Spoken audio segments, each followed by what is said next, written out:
السلام عليكم ورحمة الله وبركاته.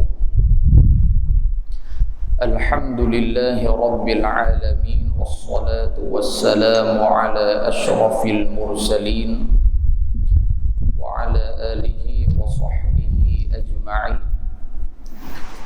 سبحانك لا علم لنا إلا ما علمتنا إنك أنت العليم الحكيم. ولا حول ولا قوة إلا بالله العلي العظيم.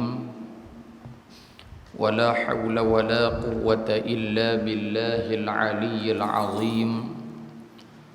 ولا حول ولا قوة إلا بالله العلي العظيم. أما بعد. Bersyukur kehadrat Allah Subhanahu wa taala pada malam hari yang barakah ini kita dipertemukan semula oleh Allah Subhanahu wa taala di dalam pengajian kita, iaitulah pengajian ataupun pembacaan kitab Al-Arba'in An-Nawawiyah ataupun hadis 40 himpunan Al-Imam An-Nawawi rahimahullahu taala, yang hampir 5 bulan kita cuti, dan cuti kita lebih lama daripada pelajar sekolah biasa cuti. Pelajar sekolah hujung tahun sebulan je, kita cuti mengaji di masjid 5 bulan, bukan hujung tahun, daripada awal sampai tengah tahun lagi zakat.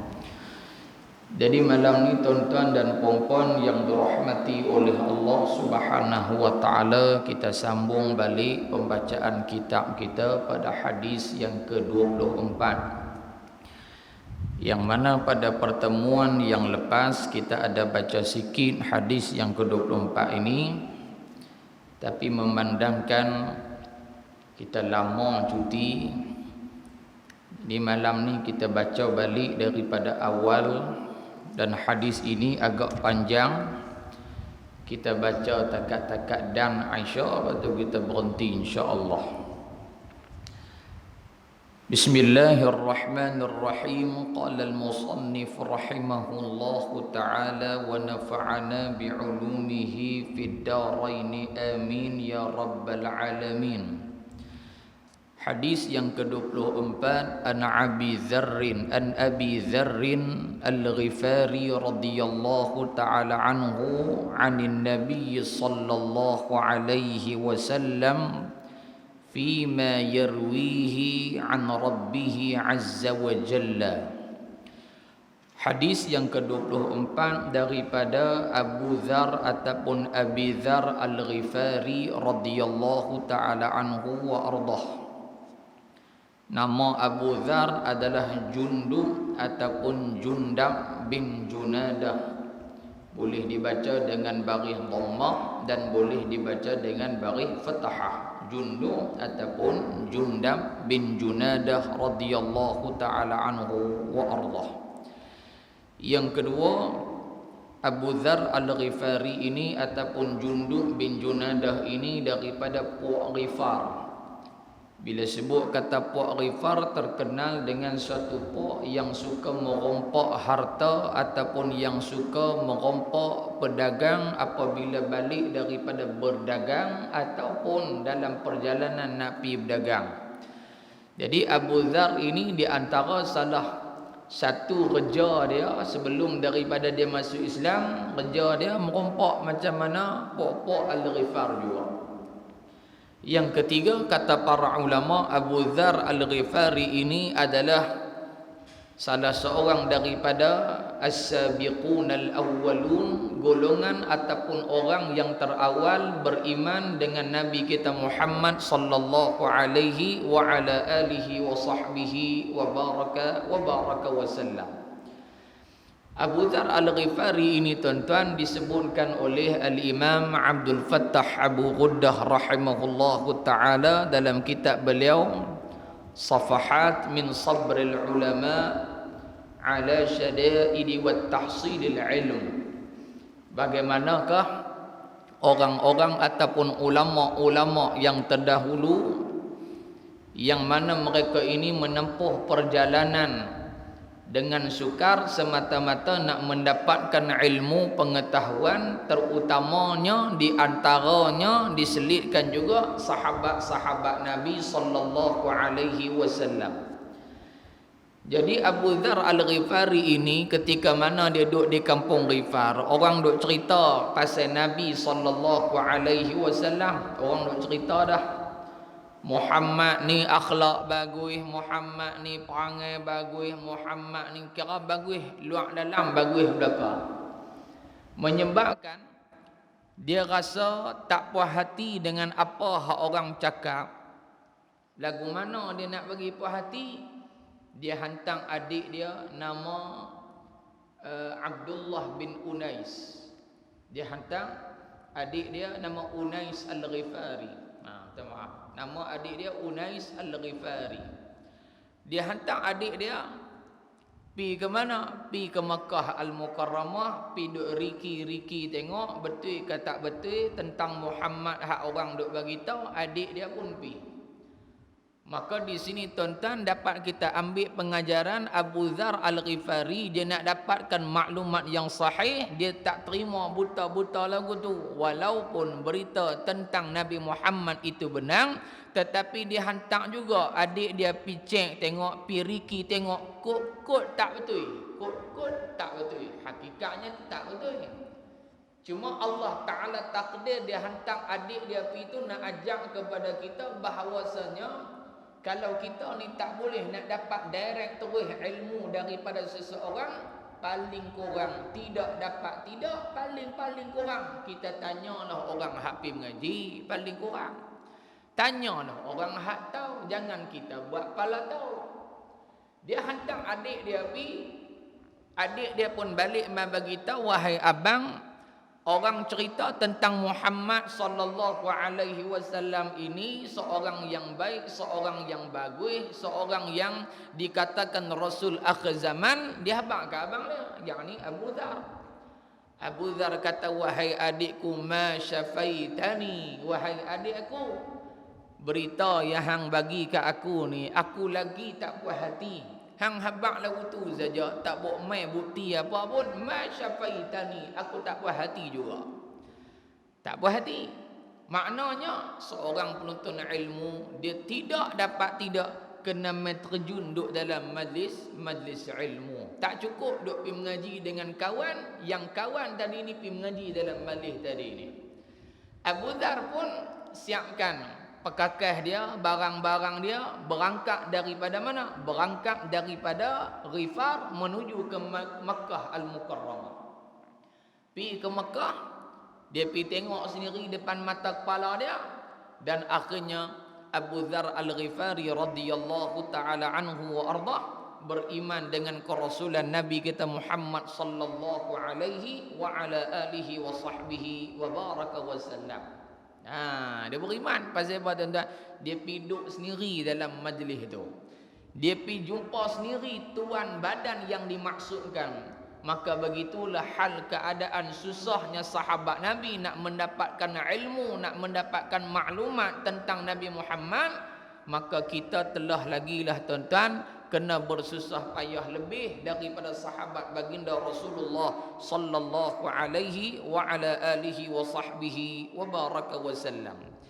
Abu Dzar Al-Ghifari radhiyallahu anhu di antara salah seorang sahabat Nabi yang sangat zuhud. Zuhud ni pada dia tuan-tuan bukan makna zuhud main masjid naik gerek tayar tak ada, tu bukan zuhud, hak tu pelewut nama dia. Yang dikatakan zuhud oleh ulama, walaupun dia ada harta, tapi harta itu dibelanjakan pada jalan yang Allah Ta'ala suka. Itu maksud zuhud. Itu maksud zuhud. Jadi kalaulah orang kata zuhud ni tak boleh ada harta, orang ni mengaji tak faham. Orang ni mengaji tak faham. Jadi yang dikatakan zuhud apa dia? Iaitulah orang yang ada harta dunia dan dibelanjakan harta itu pada jalan yang Allah Ta'ala redha, maka orang ini termasuk orang yang zuhud walaupun dia orang yang kaya. Jadi Abu Dzar Al-Ghifari radhiyallahu taala anhu wa ardah di antara salah seorang yang zuhud, yang kedua abidun, seorang sahabat Nabi yang rajin beribadah kepada Allah Subhanahu wa taala, wasidqun, dan seorang sahabat yang bercakap benar. Maknanya kalau betul betul, tak betul tak betul. Ini Abu Dzar Al-Ghifari radhiyallahu anhu. Bukti kata dia bercakap benar. Di awal-awal Islam dia masuk Islam dan dia tanya Nabi sallallahu alaihi wasallam, "Ya Rasulullah, apa yang aku nak kena buat lepas aku masuk Islam?" Nabi kata, "Ya Abu Dzar, wahai Abu Dzar, wahai Jundab bin Junadah radhiyallahu anhu, baliklah kamu ke kampung kamu, ajak orang kampung kamu beriman kepada Allah."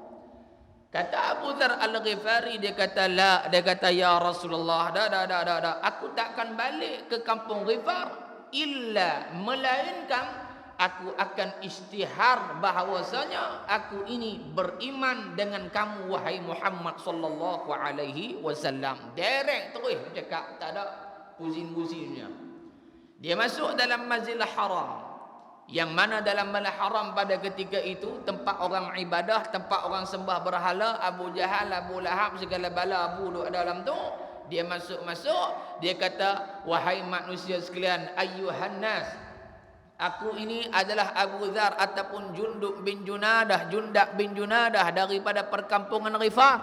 Hari ini aku nak menyatakan bahawasanya aku beriman dengan Muhammad sallallahu alaihi wasallam." Habis cakap tu ya. Bila dia cakap lagu tu, tuan-tuan orang bawa, depa ni main labuh, dia 3 suku mukuh taruh atas terus. Tak cakap banyak, bagi pensan. Hari pertama kena labuh pensan. Mai besok pula celik balik elok, masuk balik dalam Masjidil Haram. Dia tengok ada satu orang perempuan duk sembah berhala. Ni berhala, ni perempuan tu, dia piduk diri tengah-tengah perempuan tu.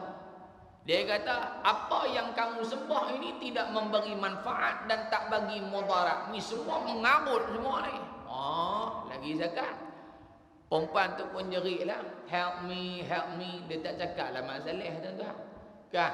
Orang-orang pajak song dia kata apa? Tolong.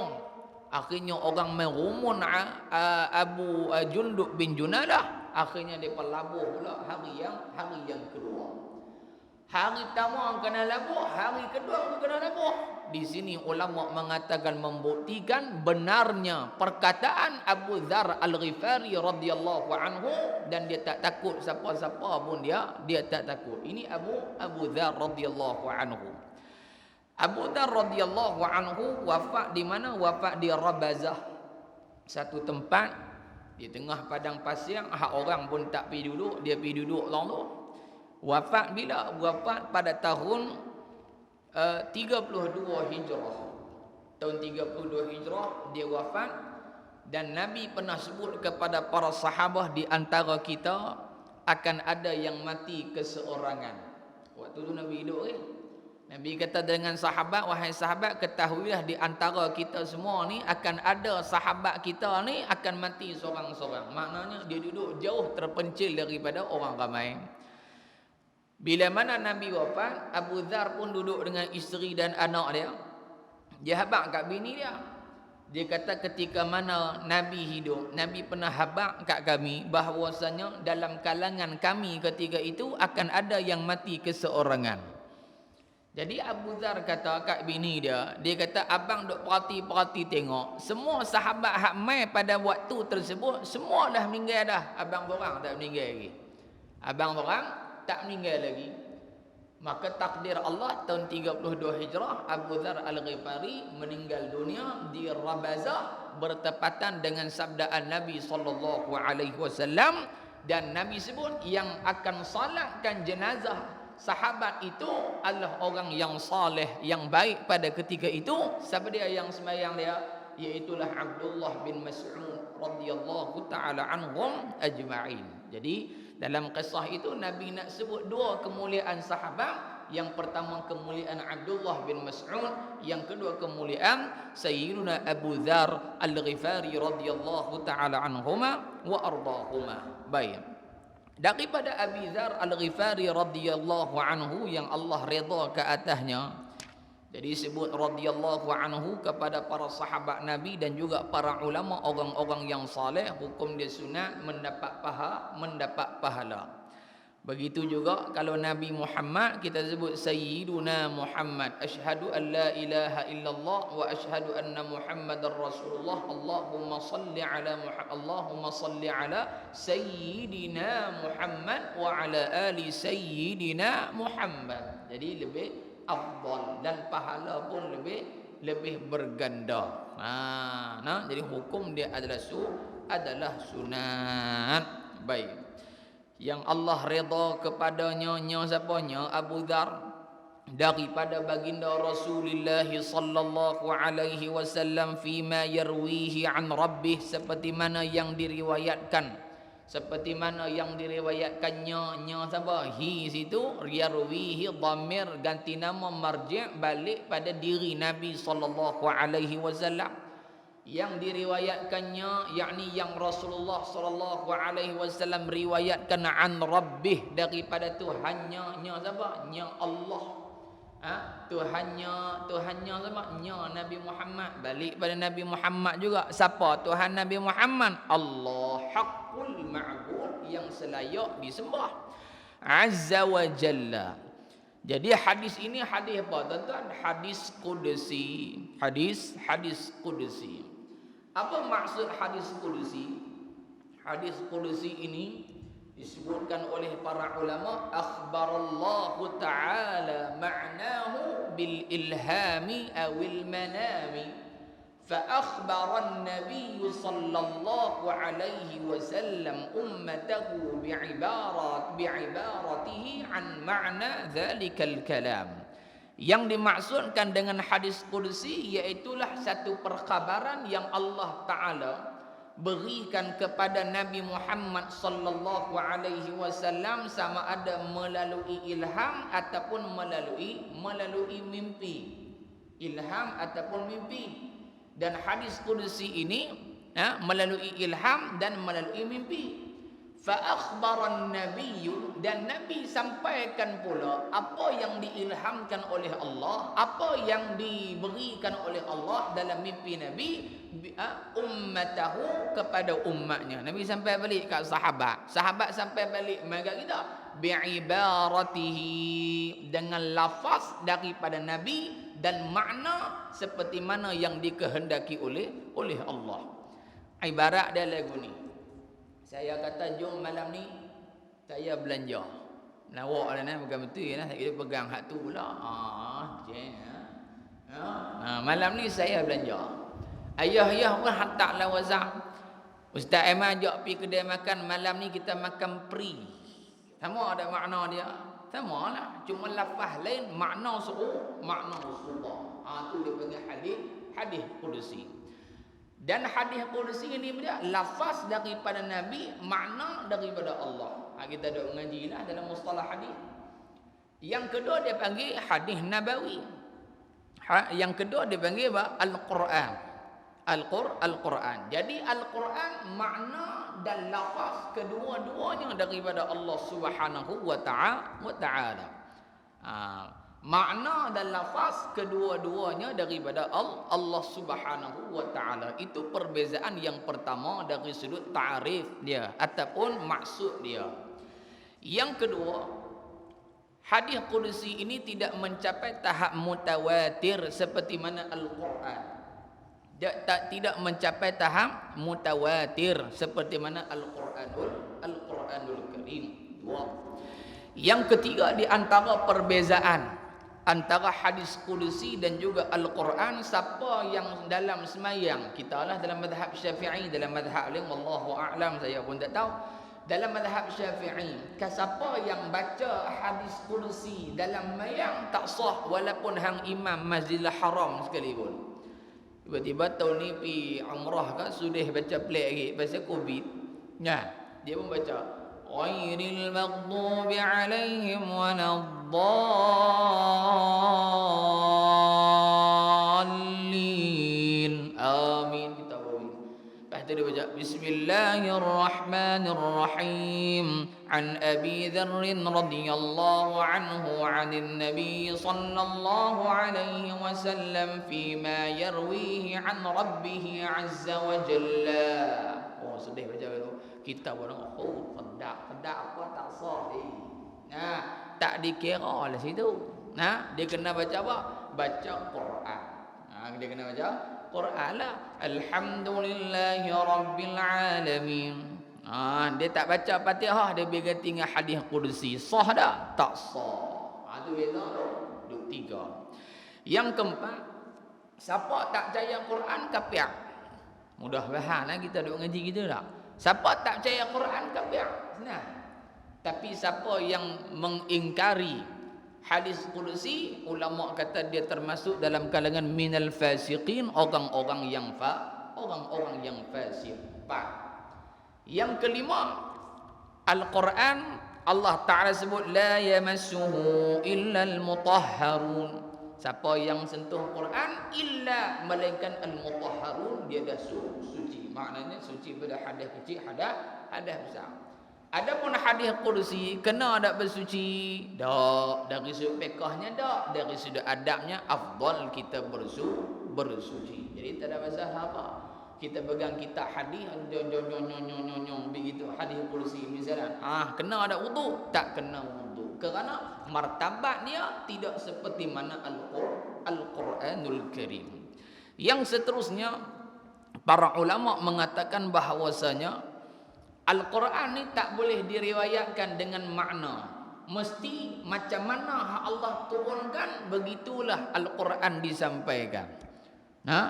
Alhamdulillahi Rabbil Alamin. Begitu yang diturunkan oleh Allah melalui Jibril, begitu juga yang kena sampaikan oleh Nabi kepada umat Nabi sallallahu alaihi wasallam. Mesti sama. Perkataan, makna mesti sama seperti mana Allah nak. Adapun hadis kursi Allah boleh faham makna, muhabbatlah kok mana pun kalimat, hak penting macam mana aku nak lagu tulah hang sampaikan. Ini beza antara hadis kursi dan juga Al-Quranul Karim. Dan banyaklah tentang hadis kursi ni, kalau kita nak sebut memang banyaklah, tuan-tuan boleh pergi tengok dalam kitab-kitab lah. Baik tuan-tuan. Jadi hadis kursi dan Al-Quran itu berbeza. Habis takat tu. Apa jawapan ataupun apakah yang disebutkan oleh Allah di dalam hadis ini? Annahu bahawasanya ia siapa? Ia Allah Subhanahu wa ta'ala. Qala berfirman. Allah Ta'ala sebut apa? Ya ibadi, wahai hamba-hambaku. Jadi para ulama mengatakan ya ibadi di sini termasuklah merujuk kepada orang-orang yang mukallaf. Siapa orang mukallaf? Orang mukallaf, orang kafir mukallaf tak? Termasuk mukallaf. Apik sembah tokong mukallaf tak? Mukallaf. Kristian sembah berhala mukallaf tak? Mukallaf. Orang mukallaf, Islam pun mukallaf, kafir pun mukallaf. Sebab itu orang yang tak beriman kepada Allah, bila mana mati di hari akhirat, azab dia double. Kerana apa? Kerana satu azab kerana syirik, satu lagi azab meninggalkan kewajipan yang diperintahkan oleh Allah. Tapi di atas dunia mereka sembahyang sah dah? Tak sah. Pasal syarat penerimaan ibadah di sisi Allah mestilah beriman, mengucap la ilaha illallah Muhammadur Rasulullah. Maka kalau dia mati dalam keadaan kafir, tak beriman, dia hari akhirat kena azab, confirm. Yang pertama azab kerana syirik. Yang kedua azab meninggalkan kewajipan. Azab apa? Tak semayang lohor berapa tahun? 60 tahun. Daripada balik umur 15, tak 60 tolak 15, 45 tahun. 45 tahun tak mayang lohor, kena azab sebagai tak mayang lohor. Azab pun sama, zakat pun sama, dan lain-lain perkara. Jadi orang kafir double azab dia berbanding orang yang beriman kepada Allah Subhanahu wa ta'ala. Ya ibadi, wahai hamba-hambaku, termasuklah orang kafir, termasuklah orang beriman. Itu maksud ya ibadi. Makna yang kedua ya ibadi, para ulama hadis menyatakan termasuklah ahlul ta'ah, orang yang melakukan ketaatan, dan ahlul maksiyah, dan orang yang melakukan maksiat. Seolah-olah Allah nak abad, wahai hambaku yang sembahyang, wahai hambaku hak minum arak. Dua-dua begitu. Ya ibadi. Dua. Yang ketiga, sebab apa Allah Ta'ala sebut ya ibadi? Ulama mengatakan nak menunjukkan si'atur rahmah, luasnya rahmat Allah. Walaupun hang kaki maksiat, Allah Ta'ala tetap isytihar hang sebagai hamba dia. Kena ingat tu. Jahat tara mana pun kita beriman pada Allah Ta'ala, Allah tak pernah tutup pintu taubat, melainkan pada masa yang ditetapkan oleh Allah tak diterima lagi taubat. Jahat tara mana pun kawan tu, kaki zina, kaki minum, kaki pukul, kaki rompak, kaki segala makna kaki. Bila mana kita faham ayat ni tuan-tuan, kalau dia orang beriman, kita doa supaya dia mendapat keampunan daripada Allah. Pasal apa? Dia termasuk dalam ya ibadi, wahai hambaku, kata Allah. Faham? Nak menunjukkan kasihnya Allah Subhanahu wa ta'ala kepada hamba-hambanya. Adapun orang yang kafir, kita doa bagi dia dapat hidayah. Doa keampunan orang kafir tak boleh, haram. Doa dapat hidayah boleh, seperti mana yang Nabi buat. Nabi doa kepada dua orang Umar. Yang pertama Amr bin Hisham ataupun Abu Jahal, yang kedua Umar bin Al-Khattab radhiyallahu anhu. Nabi doa kepada Allah, wahai Allah, berilah kekuatan kepada Islam kepada salah seorang daripada dua orang Umar, iaitu Umar Al-Khattab ataupun Amr bin Hisham, yakni Abu Jahal. Izin Allah Subhanahu wa ta'ala yang diberi hidayah oleh Allah, Umar bin Al-Khattab. Yang disekat hidayah daripada dia dapat adalah Amr bin Hisham, yakni Abu Jahal laknatullah alaihim ajma'in. Ya ibadi, wahai hamba-hambaku. Begitu. Inni haramtu zulma ala nafsi, sesungguhnya aku mengharamkan zalim atas diriku. Apa maksudnya tuan-tuan? Di sini kata Al-Imam An-Nawawi rahimahullahu ta'ala dalam mensyarahkan hadis ini, kata Imam An-Nawawi rahimahullah, Allah Ta'ala nak nyatakan kepada kita, mustahil bagi aku menzalimi hamba-hamba aku.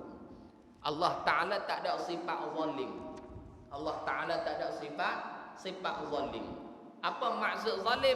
Zalim itu wada'u syai' fi ghairi makanih, meletakkan satu tempat bukan pada tempat dia. Misalan kita kata ambil kepiah buh di kepala lutut, tu zalim lah tu, tak kena pada tempat. Beli kasut buh atas kepala, orang buh di kaki, dia buh di kepala. Maka dia apa tu? Dia berlaku zalim. Maka Allah Ta'ala sebut di sini, inni haramtu zulma ala nafsi, aku ni mengharamkan zalim pada diri aku. Maknanya kata Imam Nawawi, Allah Ta'ala nak nyatakan sesungguhnya Allah Subhanahu wa Ta'ala tidak akan sekali-kali bersifat zalim, dan sekali-kali tidak akan berlaku zalim. Yang ni yang kita duk mengaji ni tuan-tuan, Allah Ta'ala ni tak sama lagu makhluk. Allah akan balas apa hak kita buat, dan Allah Ta'ala akan bagi apa hak kita ikut. Mu buat baik, dia bagi baik. Mu buat tak baik, dia bagi tak baik. Jadi di situ tuan-tuan sidang hadirin yang dirahmati oleh Allah Subhanahu wa Ta'ala. Baik. Aku mengharamkan zalim atas diriku, ala nafsi, diriku. Nafsi sini ulama bahas pula. Ulama bahas nafsi di sini membawa makna zat Allah Subhanahu wa ta'ala. Kerana an-nafsu ataupun nafsu ini merujuk kepada satu makhluk yang memerlukan kepada pernafasan. Dalil dia, kullu nafsin dha'iqatul maut. Setiap yang bernyawa pasti akan mati.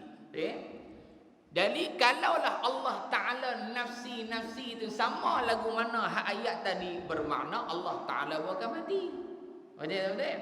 Tapi maksud nafsi di sini merujuk kepada zat Allah Subhanahu wa Ta'ala yang maha hidup, tetapi Allah tidaklah seperti mana kita hidup. Nah, kita duk ngaji wujud qidam baqa mukhalafatuhu lil hawadith. Allah Ta'ala ni tak sama lagu makhluk. Allah hidup dah? Hidup. Tapi hidup yang bagaimana? Hidup yang qidam, sedia kala ada. Kita dah ngaji kan wujud Allah Ta'ala wujud, sedia ada, qidam kekal, baqa kekal, mukhalafatuhu lil hawadith. Lepas tu kita ngaji pula dalam ilmu tauhid dia tertib zikri, tertib uqu'i, tertib ta'aqquli. Itu semua ulama bahas belakang tu. Nah, tertib zikri apa? Tertib zikri ni ulama susun asma Allah tadi ni, sifat Allah tadi ni mengikut hak kita duk sebut Allahu wujud qidam baqa mukhalafatuhu lil hawadithi qiyamuhu bi nafsihi wahdaniyah qudrah iradah ilmun hayyun sama' basar sampai mutakalliman. Tertib zikri ulama susun nak bagi mudah sebut, mudah hafal, mudah orang faham takat tu. Patut tertib wuqu'i, dia mula dia masuk bahas banyak dah. Patut tertib ta'aqquli, pada logik akal. Pasal apa yang ulama letak wujud dulu, lepas tu baru qidam, lepas tu baru baqa, lepas tu baru mukhalafah lil hawadis, lepas tu qiyamuhu bi nafsih, lepas tu wahdaniyah sampai mutakallimah. Maka ulama susun tu tertib ta'aqquli, kena dengan akal kita. Oh, dia kena ada wujud dulu. Kalau barang tu barang tak wujud, lagu mana kita nak cerita sifat dia? Tiap anak duk dalam perut, cerita ni bini kita ngandung. Lepas tu kita habaq kat orang, anak saya ni putih melepak. Mengandung beranak bila? Tak beranak lagi, duduk dalam perut baru 3 bulan. Orang kata gila dah Tok Haji ni. Hang boleh habaq anak hang putih terbit mai muda lagi. Maknanya kena wujud dulu depan biji mata baru boleh habaq. Oh, anak dia putih. Sungguh putih sungguh. Jadi kita nak menyatakan Allah Ta'ala itu sifat sekian, tidak dapat, tidak, kena wujud dulu barulah kena. Cakap barang tak wujud, benda tak wujud, orang tak boleh terima gitu. Tu masuk bab tauhid lah dulu. Pergi tanya tok guru hak tauhid lah, kita ni tak erti tauhid. Nah, boleh beda kita saja. Habis tak kat tu. Baik. Jadi Allah Ta'ala ni hidup dah? Hidup lagu kita ke? Tak. Allah hidup kekal selama-lamanya. Qidam baqa. Baqa ni apa dia? Tak terima kesan, tak terima binasa. Hang main ribut ke, hang main kiamat ke, hang tak kiamat ke, Allah tetap ada, tetap kuasa. Dalil Allah Ta'ala tak sama lagu makhluk, walaupun nafsun itu sama lebih kurang. Allah nyatakan wa yabqa wajhu rabbika dzul jalali wal ikram. Yang kekal adalah wajhu, bukan wajah muka Allah. Wajah di sini maknanya juga zat Allah, yakni nafsun dah. Balik di situ. Jadi Allah Ta'ala tak mati. Allah Ta'ala hidup bukan lagu kita kerana mukhalafatuhu lil hawadith. Yang ketiga, tengok pada perkataan az-zulm, zalim situ. Zalim ni dia ada dua jenis zalim. Zalim pada Allah, zalim pada selain Allah. Zalim pada Allah ni apa dia? Yang pertama asyirku billah, mensyirikkan Allah Subhanahu wa Ta'ala, syirik pada Allah. Yang kedua apa dia? Iaitulah al-ma'asi, melakukan maksiat kepada Allah. Hak paling besar kali zalim syirik inilah, syirik yang keluar daripada Islam. Syirik yang keluar daripada Islam. Dia bercakap, dia kata saya ni bukan dakwah jaya dengan Quran. rak menang. No, saya ni masuk Islam saja, syok-syok dia kata bukan ada apa pun saja, syok-syok. Sehari petang ni jadi kafir pula. Jangan tunggu petang, lah tu pun hang kafir dah. Pasal apa? Syirik pada Allah. Ada tentang dok cakap gila dulu dalam televisyen, berkenjah duk ada. Hak duk cakap gila buat pelik-pelik ni. Nah, mempersendakan agama Allah Subhanahu wa taala tu. Tu boleh jatuh syirik, naudzubillah.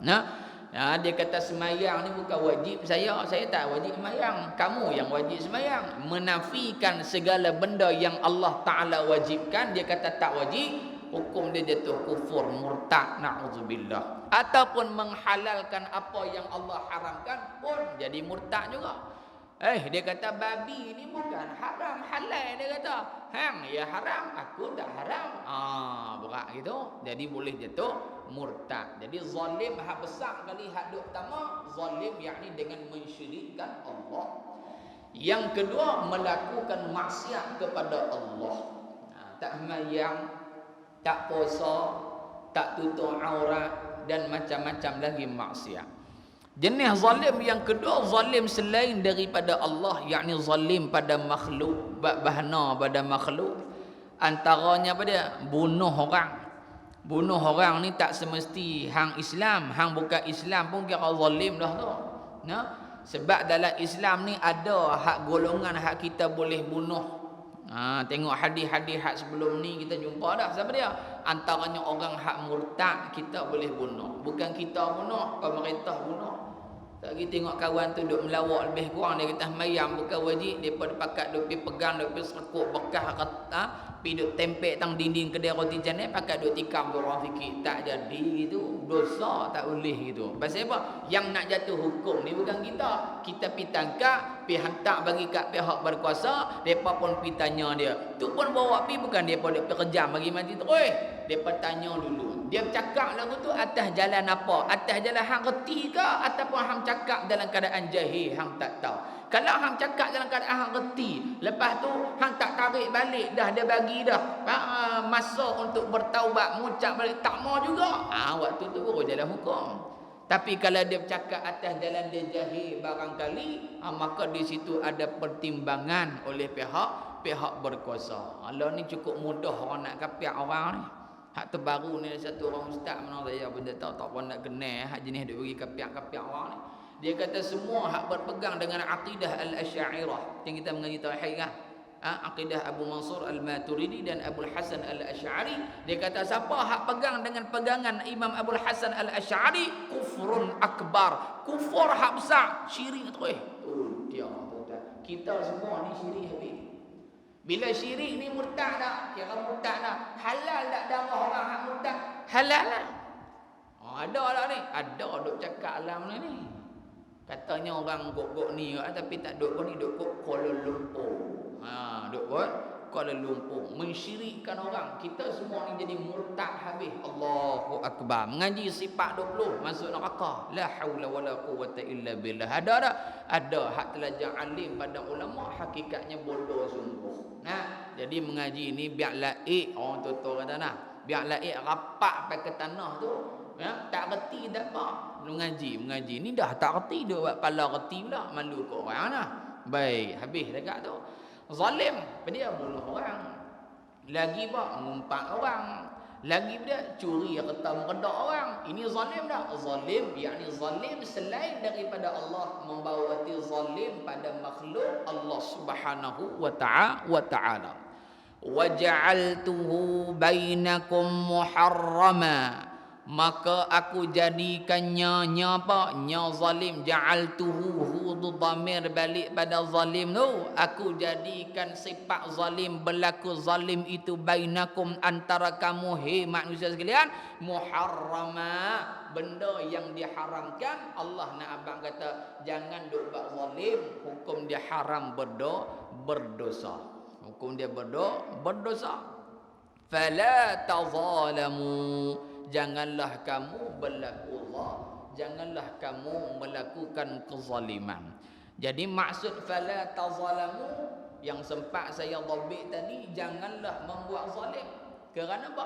Kerana kezaliman yang kita buat di dunia menyebabkan kita gelap di hari akhirat. Na'udzubillah. Apa maksud gelap pada hari akhirat? Dalam hadis Nabi sebut apabila datangnya manusia di hari akhirat. Mafhum hadis tu.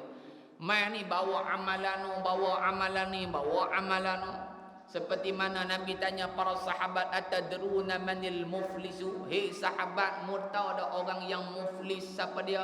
Nabi sahabat kata, ya Rasulullah, man la dirham lahu wa la mata'. Ya Rasulullah, orang yang muflis adalah orang yang tak ada dinar, yang tak ada dirham, yang tak ada duit, wala mata', yang tidak mempunyai harta. Ya Rasulullah, jawab Nabi sallallahu alaihi wasallam, dah al-muflisu, orang yang muflis adalah apa dia? Apabila pada hari akhirat dia datang dalam keadaan bawa pahala sembahyang dia, bawa pahala puasa dia, bawa pahala haji dia, akan tetapi pada ketika itu dalam keadaan dia berdiri, ada orang minta tuntut daripada Allah atas segala zalim yang dia buat. Apa dia? Di dunia dahulu qad syatama hadza, dia pernah hina orang.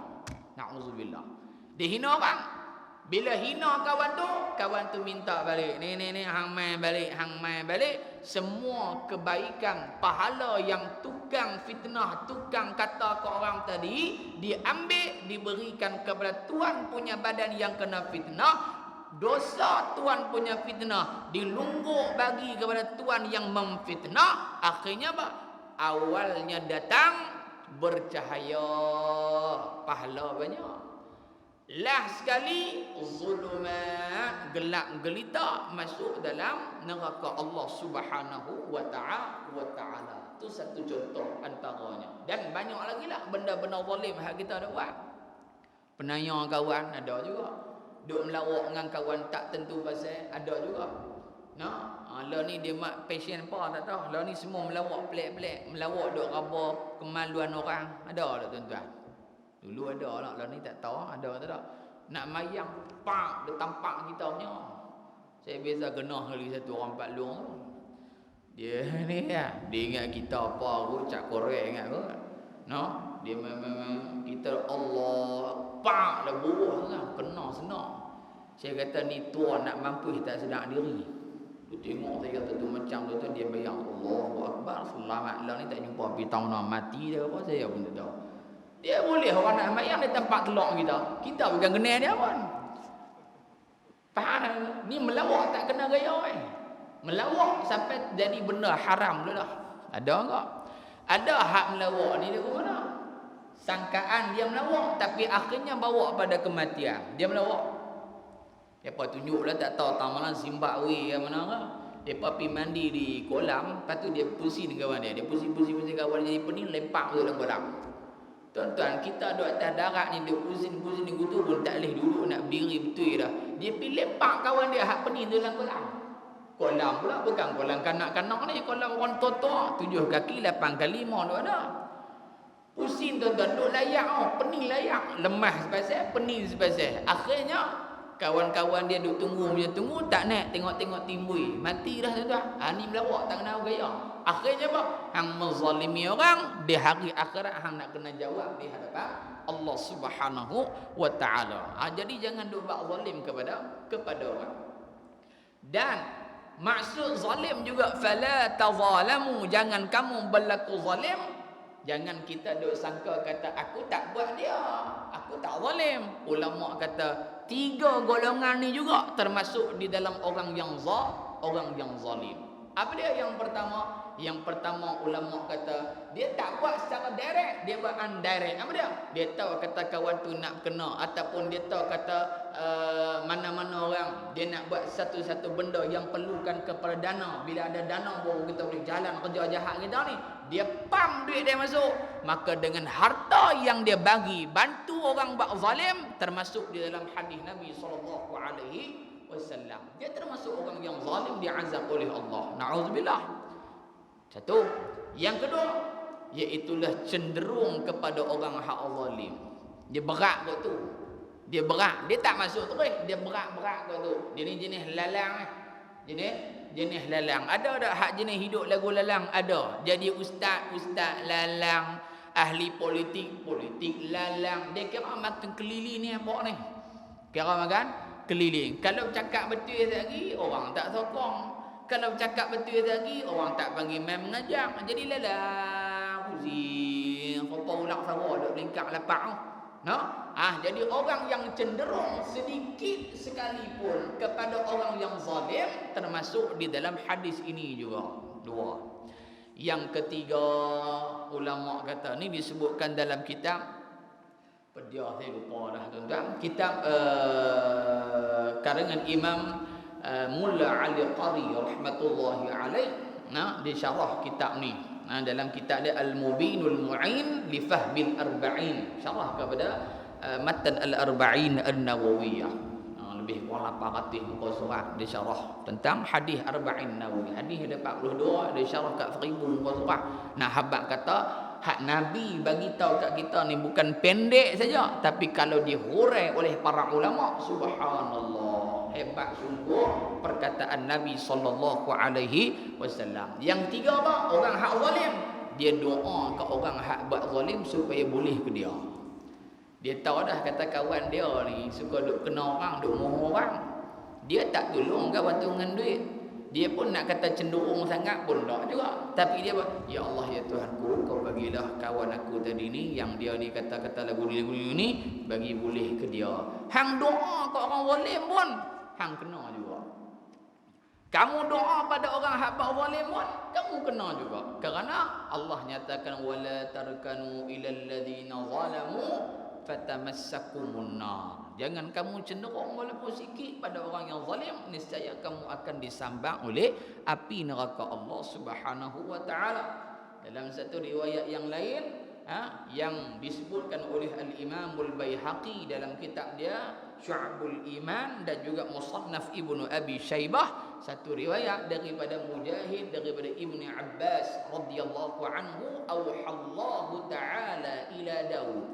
Allah taala telah mewahyukan kepada Nabi Daud alaihi salam, ya Daud, wahai Daud, qul lil-zalamah, katakan, sampaikan kepada orang hamba zalim, kaki zalim, la yadhkuruni fa inna haqqan alayya anna man dzakarani adhkuruhu.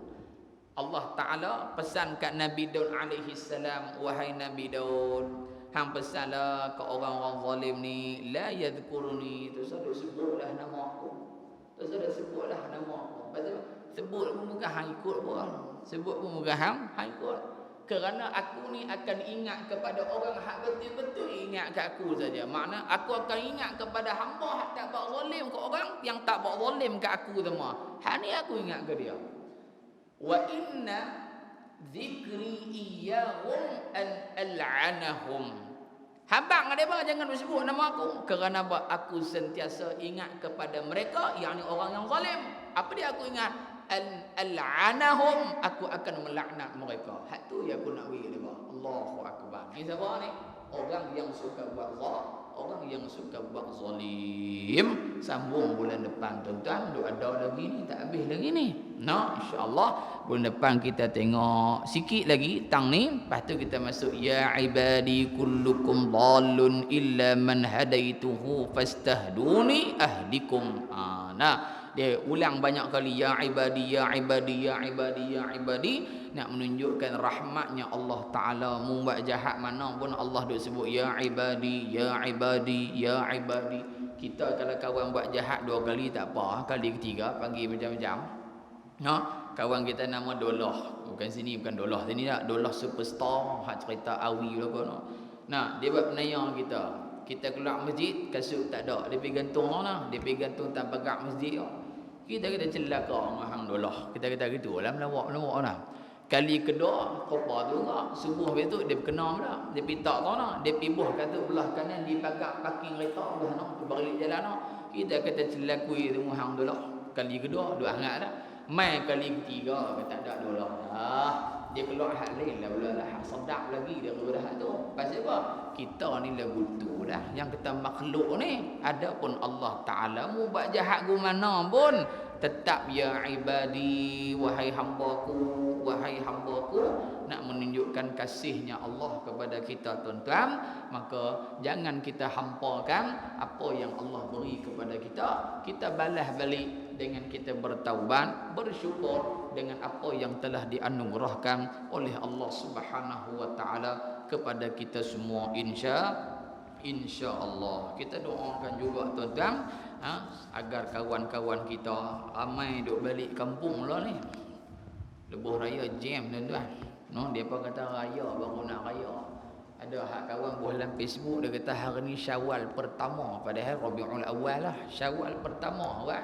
Dia balik-balik mak dia jamu lemang dengan ketupat. Allah. Pasal apa raya tu tak boleh balik? Raya tu tak boleh balik. Jadi mungkin anak ayah-ayah ibu-ibu yang balik pada Kuala Lumpur ke, balik pada Johannesburg ke, balik pada Cape Town ke, balik pada Copenhagen ke mana ke, mudah-mudahan Allah berkati perjalanan mereka dan selamatkan mereka pergi dan juga pulang insya-Allah. Wassallallahu ala sayyidina Muhammad wa ala alihi wa sahbihi ajma'in. Bismillahirrahmanirrahim. Alhamdulillahi rabbil alamin. Wassalatu wassalamu ala asyrafil mursalin wa ala alihi wa sahbihi ajma'in. Allahumma anfa'na bima 'allamtana wa 'allimna ma yanfa'una bi rahmatika ya arhamar rahimin. Wassallallahu ala sayyidina Muhammad walhamdulillahi rabbil alamin. Di belakang tu tuan-tuan saya ada bawa jualan ayak noh. Ayak apa tadi? Ayak Al-Kali Pondok Keluaran Mak kita. Satu tong tu 5 liter RM10. Hak bawa duit bayarlah. Dia kata ustaz saya tak bawa duit ambil dulu balik minum tak apa.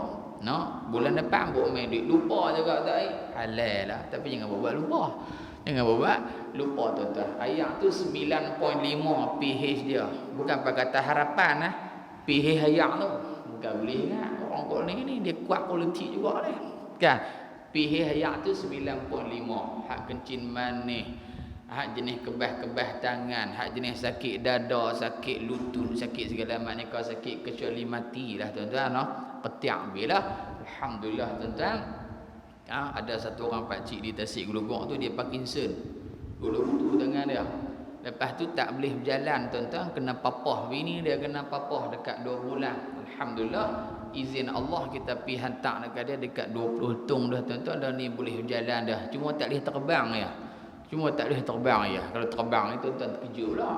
No? Jadi 110 ringgit di belakang. Bukan nak jual barang tu kan. Jual ni untuk kita punya mahal kita. Kita punya mahal kita bulanan kita nak kena ada tuan-tuan RM70,000 bulanan. Mesti ada lah RM70,000. Jadi malam ni ada hartawan ke apa ke, pam seorang RM50,000 selamat. Saya tak ada jual ayak lah. Kan? Jadi insya-Allah tuan-tuan kita nak bayar gaji guru, nak bayar elektrik, nak bayar makan minum pelajar 300 tak cukup tuan-tuan. Sehari RM15. Sehari RM15 kali pergi main tolak gedung-gedung 300 tu cukup untuk 15 hari ya. 300 tu.